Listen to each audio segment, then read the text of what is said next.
ناظرین، آج کا دن بڑا خوشی کا دن ہے کہ لگتا ہے کہ پاکستانی میڈیا جو ہے نا کافی حد تک رسپانسیبل ہو گیا ہے، اور اتنا رسپانسیبل وہ کبھی ماضی میں نہیں تھا، یا ہو سکتا ہے کہ کوئی ایسا واقعہ بعد میں پیش آئے تو پاکستانی میڈیا کا جو اینگل ہے اور اس کی ٹریٹمنٹ ہے پھر وہ ڈیفرنٹ ہو جائے۔ اسلام آباد میں ایک بہت بڑی ڈپلومیٹک ایونٹ ہے جس میں باہر سے 4 ملکوں کے وزرائے خارجہ آئے ہوئے ہیں، اور ان کو ادھر اسکارٹ کر رہے ہیں، ان کی میزبانی کر رہے ہیں ہمارے نائب وزیر اعظم اور وزیر خارجہ اسحاق ڈار صاحب۔ ایک چھوٹی سی فوٹیج آتی ہے جس میں اسحاق ڈار ان کا پاؤں لڑکھڑاتا ہے اور وہ گر پڑتے ہیں، لیکن وہ گرتے ہی سنبھل جاتے ہیں، پھر اٹھتے ہیں اور پھر وہ اپنی جو کرسی ہے اس کی طرف چل پڑتے ہیں۔ اب سوشل میڈیا پہ یہ جب فوٹیج آئی تو میرا دھیان یہی تھا کہ ابھی یہ پورے میڈیا میں وائرل ہو جائے گی، اور بس پھر وہ جو ایک بہت بڑی سمٹ ہو رہی ہے جس میں عرب کنٹریز بھی ہیں، جس میں ترکی ابھی ہے، اور وہ خبروں میں دب جائے گا، اور صرف یہی خبر آئے گی کہ جی دوسروں کو سہارا دیتے دیتے پاکستان کے وزیر خارجہ خود گر گئے، تقریب میں گر گئے، اور تقریب میں پھر جان نہ رہی، اور اس طرح کی خبریں۔ لیکن میڈیا نے بہرحال بہت ذمہ داری کا مظاہرہ کیا اور غیر ضروری سنسنی سے بچایا۔ لیکن یہاں تک تو بات ٹھیک ہے، کیا میڈیا یہ ہمیشہ ہی ایسا رویہ اختیار کرتا ہے یا آئندہ بھی ایسا ہی رویہ اختیار کرے گا؟ تو اس کا جواب ایک بہت ہی اسکیپٹیکل نو میں ہے۔ یہی میڈیا ہے، ہم نے دیکھا ماضی میں کہ جب بھی سندھ کے اس وقت کے چیف منسٹر سید قائم علی شاہ کا ذکر آتا تو میڈیا کا انداز ہی بدل جاتا۔ وہ سید قائم علی شاہ سے ریلیٹڈ ہر نیوز کو ایک فن اور ایک نان سیریس چیز کے طور پر ٹریٹ کرتے تھے۔ مجھے یاد ہے کہ غالباً تھر کا کوئی ایونٹ تھا یا گمبٹ میں ایک بہت بڑے میگا پروجیکٹ کی تقریب ہو رہی تھی، سید قائم علی شاہ کی حکومت نے وہ پروجیکٹ کمپلیٹ کیا تھا، لیکن میں نے دیکھا کہ پورے میڈیا میں صرف اس وقت یہی چیز چلتی رہی کہ جی تقریب کے دوران سائیں سو گئے، سائیں سرکار سوتی رہی، سید قائم علی شاہ تقریر کے دوران یہ لفظ بول گئے۔ بھئی سلپ بھی کوئی چیز ہوتی ہے، ہیومن ایرر ہوتے ہیں، لیکن اسی طرح آپ کو ایک دفعہ یاد ہوگا کہ کراچی میں حکومت سندھ نے ایک بہت بڑا، میرے خیال میں پاکستان کا جو سب سے بڑا ایک ٹراما سینٹر ہے جس میں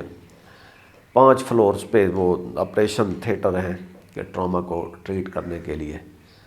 سندھ حکومت نے ہیلتھ پروجیکٹس پہ بہت کام کیا ہے۔ اچھا، اس ہیلتھ ٹار کی جو افتتاحی تقریب کے لیے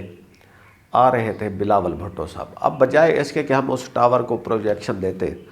اور اس کی اہمیت کو بتاتے، پورا میڈیا جو نا اس بات پہ وہ ہو گیا کہ جی وہ ایک بچی لائی گئی اور وہ پروٹوکول کی وجہ سے اس کی ڈیتھ ہو گئی، اس بچی کا نام غالباً بسمہ تھا۔ یہ ایک افسوسناک واقعہ ہے، لیکن اس کو انٹائرلی بلاول بھٹو کے پروٹوکول کے ساتھ لنک کر دینا اور پھر اس پہ میراتھن جو ہے نا براڈ کاسٹ ہوتی رہی، تو کیا ہوا جناب؟ وہ آج تک ہمیں اس ہیلتھ ٹاور کی اہمیت کا پتہ نہیں چل سکا۔ ہم نے صرف اور صرف یہی ٹریٹ کیا کہ جب بھی پیپلز پارٹی کے بارے میں کوئی چیز ہوگی تو اس کو میڈیا ایک بہت بڑی سنسنی اور غیر ذمہ داری کے زمرے میں لے جاتا ہے اور اس طرح اس کو ٹریٹ کرتا ہے۔ لیکن مجھے بہرحال بہت خوشی ہے کہ کل جب اسحاق ڈار صاحب کے گرنے کا واقعہ ہوا تو اس کو میڈیا نے قائم علی شاہ والی ٹریٹمنٹ نہیں دی، اور اگر ہم دیکھیں کہ کیا مستقبل میں پاکستانی میڈیا کوئی اس طرح کی لمحات یہاں پہ انسانی کمزوری، کوئی ایرر آتا ہے تو اس کو اسی طرح پیش کرے گا، تو ہم اس چیز کے لیے صرف ویٹ کر سکتے ہیں۔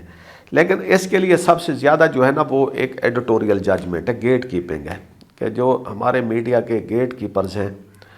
وہ ان کو جو ہے نا سیاسی ترجیحات اور بیانیے کی اہمیت کا بھی پتہ ہونا چاہیے، کیونکہ ناظرین میڈیا صرف خبر نہیں دیتا، وہ ترجیحات بھی سیٹ کرتا ہے، جسے ہم اپنے جارگن میں ایجنڈا سیٹنگ کہتے ہیں۔ ہم یہی کرتے ہیں کہ جی ہمیں پتہ ہونا چاہیے کہ کون سی خبر اہم ہے، اس کا امپیکٹ کیا ہے، اور کون سی خبر اس سے تھوڑی غیر اہم ہے۔ تو یہاں پہ جو فیصلہ ہے وہ غیر جانبداری سے ہونا چاہیے۔ اسحاق ڈار کے معاملے میں میڈیا نے بہت ذمہ دارانہ کردار ادا کیا، اور لیکن اگر ہم پھر وہی ماضی میں جائیں تو پھر ہمیں تضاد نظر آتا ہے۔ چلیں ماضی میں خیر ریٹنگ ہی بہت زیادہ اہم ہوتی تھی، اب میڈیا جو ہے نا اس کا کام تنقید کرنا تو ہوتا ہی ہے، لیکن بیلنسڈ کے ساتھ چلنا ہوتا ہے۔ تو امید ہے کہ نیکسٹ ٹائم جب بلاول بھٹو یا مراد علی شاہ یا قائم علی شاہ کسی دل کے ہسپتال کی افتتاحی تقریب میں جائیں تو انہیں پتہ ہوگا کہ جو اصل خبر ہے وہ ہاسپٹل ہے، نہ کہ سید قائم علی شاہ کا کرسی پر بیٹھے بیٹھے اونگ جانا۔ سوشل میڈیا ایک ڈیفرنٹ بال گیم ہے، اس میں جو ہے ریٹنگ چلتی ہے، ویوز چلتے ہیں، کلکس چلتے ہیں، ان کو ہم چونکہ ایک سٹیزن جرنلزم میں وہ کرتے ہیں، لیکن وہ فارمل میڈیا میں نہیں آتا۔ تو جمہوری معاشرے میں اس وقت بہرحال دونوں کا کردار اہم ہے، سوشل میڈیا کا بھی اور فارمل مین سٹریم میڈیا کا بھی۔ ہمارا کام صرف خبر دینا نہیں، عوام کی رائے کی تشکیل کا بھی ہوتا ہے، تو اس کے لیے ضروری ہے کہ ہم اپنے بائسز ایک طرف رکھ کر صرف اور صرف ذمہ داری کا خیال کریں۔ اور تھینک یو میڈیا کہ آپ نے اسحاق ڈار کے معاملے میں ذمہ داری کا احساس کیا، لیکن آپ کے لیے اصل امتحان ابھی باقی ہے۔ ہمیں اجازت دیجیے، خدا حافظ۔